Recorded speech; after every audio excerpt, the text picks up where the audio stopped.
Jeff Kozak here with Sage to Summit Shoe Reviews. I've got the update to the Brooks Cascadia, the 11 here, and I'm sure the question on everyone's mind that has been a Cascadia fan over the years is, did Brooks take care of the forefoot upper issue where the mesh was blowing out after relatively minimal usage along the flex point? And they did redesign the upper, and it looks like they have taken care of the problem, so the durability issues should be fixed for the 11. Other than that, the shoe is pretty much the same as what we've come to expect from the Cascadia. You've got the 4 pivot post suspension system here, which, although the shoe is a neutral shoe, this helps to enhance the stability of the shoe on uneven terrain. You've got a very durable and well-lugged outsole. The only downside to the outsole, I would say, is maybe it's a little bit too high durometer of a rubber, so that in wet conditions the shoe is not as grippy as some of the other trail models out there. But overall, I don't think it's that big of a deal.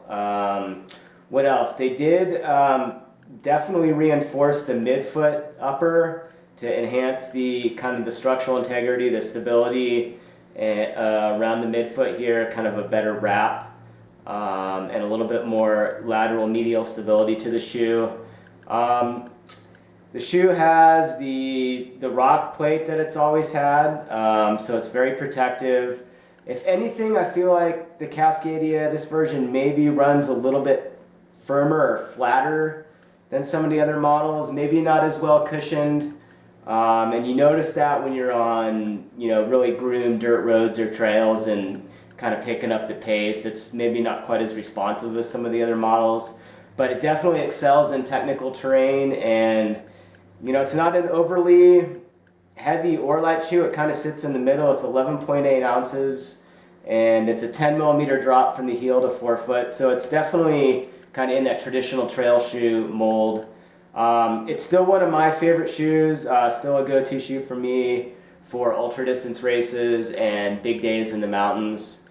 And I think if you're going to be doing any fast packing or doing big days in rough terrain, like anything in the Sierra, the Evolution Loop, stuff like that, where the trails are really rough and you're going to be out there for a long time, I think this is still a great shoe for that purpose. And I think you should give it a shot and not let the